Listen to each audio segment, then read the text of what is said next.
Hey Josh, just followed you, but I watch you on YouTube and Asmon reacts. I appreciate that. If you could do me a favor and watch my original video first and then Asmon's reaction to it, that would be swell, because that way I earn more money. I mean, that's just the long and short of it. That's just the truth. Then I appreciate people reacting to videos, and if you feel you've got something you want to add to it, absolutely fine. Reaction content is something I'm willing to talk about in the future, in general, because a lot of people say, I have people come up to me and go, oh, I don't watch your videos, I just watch the reactions to them. I'm like, cool, fuck me then, you know, I'll just stop making them. That sounds great. I use adblock on YouTube, but Twitch doesn't. Yeah, that's fair. I have no problem with reaction content, provided the reaction is adding value to the discussion that's being had within the actual, content itself. The issue is when people use reaction content as a replacement for doing any actual work or effort. Because if someone, there's a reason that I haven't reacted to other people's videos. If someone spends weeks and weeks and weeks, or days or days, or even months on creating a video, they only see the income from people who watch that. If I were to then go and react to that, I could react to 10 videos in the time it takes me to make one. And because the reactions are longer than the original video, I would then make more money than the person who made the original video, especially because I don't need to put the effort into researching, scripting, recording, editing, uploading, advertising, all that kind of stuff. It would effectively be me saying, right, I'm going to use my popularity to take this work, this work, this work, this work, and this work, and react to all of them. And consider this. I could spend a week making a worst MMO ever episode, or I could spend all week on Twitch reacting to literally hundreds of videos. We could upload all of those as full videos to YouTube or clips, and I could make 100 times more money than if I did that. The reason I don't do that is because I don't believe that is adding as much value to YouTube as me making a single episode of worst MMO ever. I think that's what I value doing. Now, people always go and they argue back and they say, well, that's awful because you gained a huge boost in popularity from React content from various people. Absolutely. You cannot deny that. Two things can be equally true. This is the kind of like the paradox of the reaction content. You can absolutely gain a huge amount of exposure as a smaller YouTuber or a small Twitch streamer from someone who has a much bigger audience reacting to your stuff. Absolutely true. Happened to me through Asmongold. But there will reach almost a glass ceiling, if you will, where the exposure that you're being given is now no longer an advantage, and instead it is derivative of the work that you create. What starts off as a almost symbiotic relationship ends up being quite parasitic, because you're no longer creating work to be seen. I think we've nearly finished, by the way. Let me double check. Yeah, there we go. We have completed Gertrude's Cat. Congratulations, people. So, yeah, one of those things is, Josh, didn't know you streamed? I do indeed. You're okay with an actual history professor reacting to people making historical meme videos? Yeah, that'd be great. Really cool. And more than just someone nodding along going, yeah, that's correct. Think about it right now. I love Wicked Wiz. I love his videos. I think they're absolutely fantastic. They're really funny. If I were to go and watch every single one of Wicked Wiz's videos and just react to them, I would be able to upload those to YouTube, make more money than Wicked Wiz did making them, and have put in basically no effort to actually create them. This is one of those things, which is why, if I was going to react to videos, I would react to my own old streams, or my own old videos. Oh, Wicked Wiz is great. I've met him a couple of times. He's a really lovely lad. I'm really happy he's been able to find success in the way he has. So this is why I want to talk to you guys about this kind of stuff, because people go, oh, you must hate reaction content. I think it has value, but what puts me off is watching someone, and Asmon's a very funny guy. He's a very funny guy. He's a very nice guy. I've spoken to him in free time before. He did me a massive favor being involved in one of my videos. But when I see that he's uploaded 3 or 4 videos a week of reacting to other people's work, there's no way that he would have been able to make those videos in a week. He wouldn't have been able to research, script, edit, and upload them. So he's taken no risks in doing that. That's, I think, what irritates me about it. When you are a smaller content creator, there is a huge amount of risk to be taken in creating work. When you're a bigger content creator, there's no risk in simply reacting to someone else's work, because you're pretty much guaranteed to make more money than that. Yeah, it's... how do I feel about reactions to reactions? Again, that's That's one of those questions. Is it adding value? Because I made a 20-minute video, Asmon made a 30-minute reaction, so I made a 3-hour reaction to that. That's when you start to get meta, that's when you start to make jokes about it. But it's very difficult to talk about reaction content having both positives and negatives without people immediately assuming that I'm being incredibly ungrateful for the boost in popularity that I was clearly given through Asmongold reacting to my stuff. It's difficult to have that conversation without people understanding there are nuances with this. There are levels of nuance within it. There are positives and there are negatives. It's a conversation that I try to have often with people who understand the nuances of it, who understand that there are positives and negatives to all of this. It is unfortunately, the saying is, it is 50 Shades of Grey, which means that there are various right and wrongs within a situation that may sometimes contradict each other. But I think you guys as a chat are generally intelligent enough to understand that. If you take the middle ground, you tend to make every side angry. But a lot of the middle path is something that needs to be focused on and discussed more.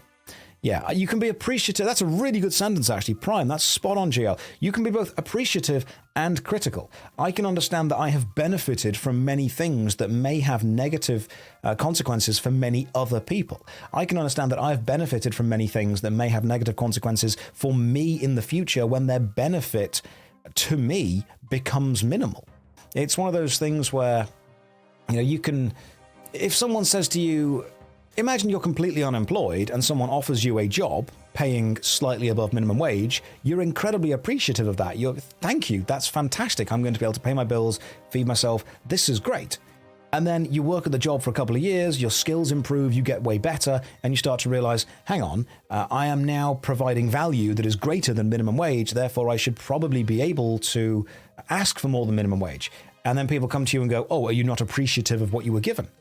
Yeah, absolutely. But over time, you do improve and you can ask for more for the skills that you have. That's absolutely fine. You're allowed to do that. It depends on who you're working for. Reactors should wait at least a week from the video. Yes, Gan, I'm absolutely completely in agreement with you with that. So the vast majority of a video's views come within maybe 1 or 2 weeks to it.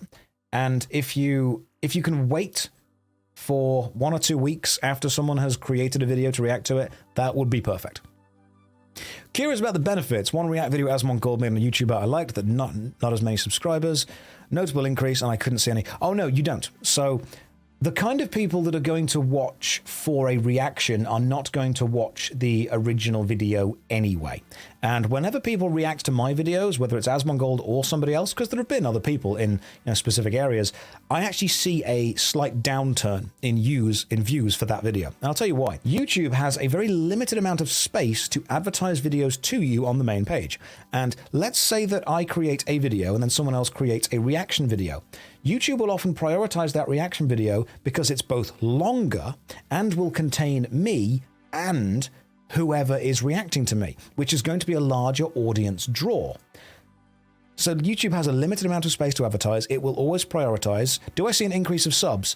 I see a very minor increase of subs. I see the most, put it this way, the vast majority of my subscribers come from the worst MMO ever series, and none of those videos have ever been reacted to, apart from the Warframe one by Bros, and there was very, very little subscriber increase from that. That by the way, Dark Viper's breakdown was fantastic. Dark Viper's breakdown was fantastic. People say to me all the time, oh, but I came from Asmongold. Yes. And what I think people forget is, if you're watching this stream right now, you are one of the deeply focused gamers. You are one of the we live in a society gamers, because we all do. Right now, there are 1,500 people watching this stream. That's fantastic. Normally, a Twitch channel will pull about 1% of its total subs as viewers, or total followers as viewers. And seeing as my total followers, I think, are over 100K, this is about right. This is about mathematically correct. You look at YouTube, and they've got hundreds of thousands of views. In some cases, a couple of million of views. Very few of those views then translate to people joining Twitch streams. It's the numbers of it are fascinating. This fence is close enough for me to walk there.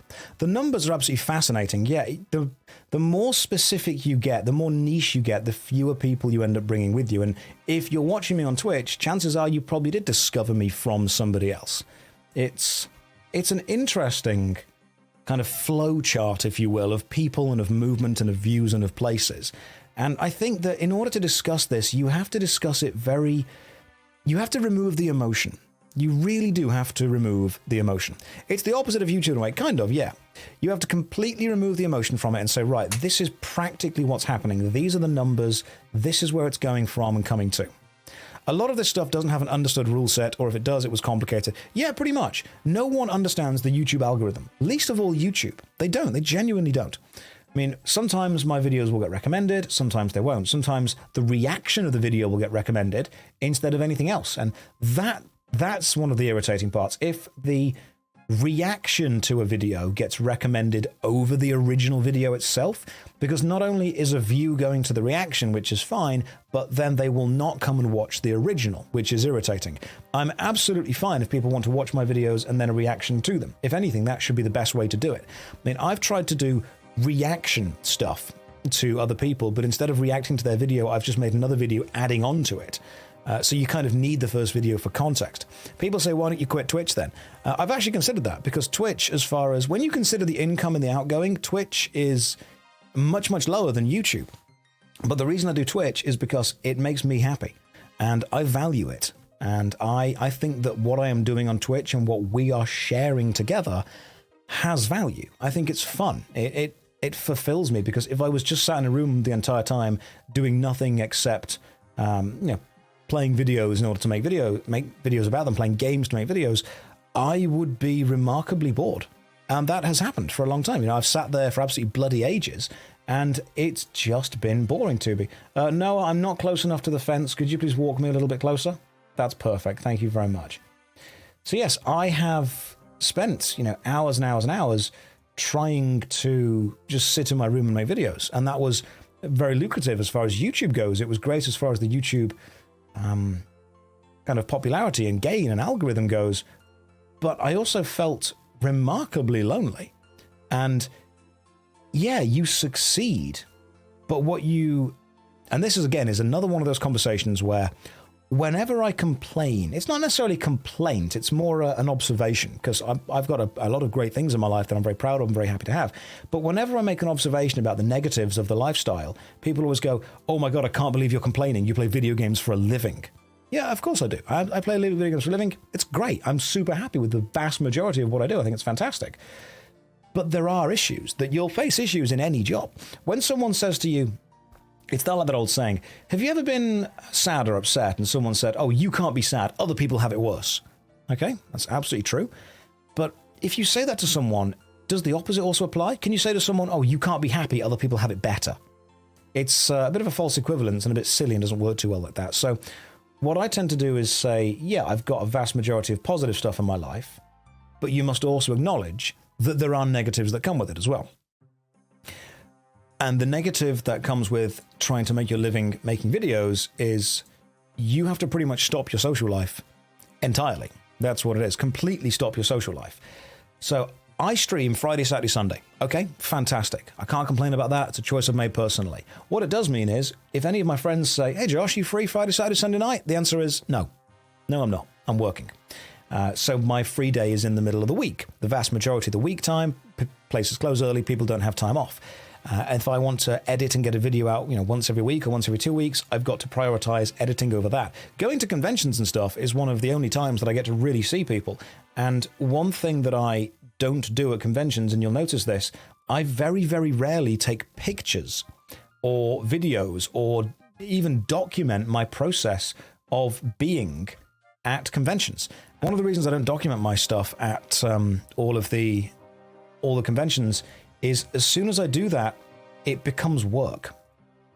People have said to me straight away, hey, you should make content out of your Warhammer. You should make content out of your Magic the Gathering. You should make content out of Dungeons and Dragons, which I have done on the Session Zero Dungeons and Dragons channel, the D&D group that we run now. And that's fine. I love doing all that, but I don't want to turn every single thing I enjoy into content, if that makes sense. Sometimes I want to be able to turn my brain off and just do what I like. And it's very difficult to do that if every single thing... I sat down to play Elden Ring when it released a couple of months ago, and it's going to be really weird. I felt guilty the entire time I was playing Elden Ring that I wasn't making content out of Elden Ring. Like, I completed a 200-hour RPG, and I killed every single boss, did the entire thing. And all I was thinking the entire time was, this is a waste of my time. This is an absolute waste of my time. Am I enjoying it? Yes. Is it practical and productive? No, this is not right. I should be working. I should be making stuff. I should be using my time more practically. I am being a fool not doing that. Yeah. People say this is why Asmon streams on Zakraw. This is why people go, oh, Asmon's always on, if you will, as like a character, and Zakraw is much more chilled out. I'm going to grab this crate from over here. It's very, very, very true. I think people want to share your experiences with them. That's very true. We've been programmed to think downtime is wasteful. We have. You haven't got to monetize all your hobbies and passions. Yeah, I mean, people say that, and no, you don't. You can make it much, much more fun and much more silly. Yeah, it really is one of those things where, in order to have a discussion about it, you have to acknowledge that you have benefited from it. And people will immediately discount your opinion if it's negative, if you've benefited in any way. Yeah, that is one of those... It's fun to think about, and it's fun to talk about, because it's almost like a psychological experiment, really, isn't it? Like a psychological discussion. Can you be critical of things that you have seen personal benefit from? Can you be critical of things that are not entirely negative? Can you praise things that are not entirely positive? This is a nice convo to talk about. Interesting to see people's stance. You can completely disagree with me, and one of the challenges, if you will, is... when you say something that people disagree with, a lot of people respond emotionally to something when they... It's hard to respond logically to things. It's very, very hard to respond logically, and if you respond emotionally and you get upset with people, or you get angry, or you get annoyed, that's when conversation almost breaks down, if you will.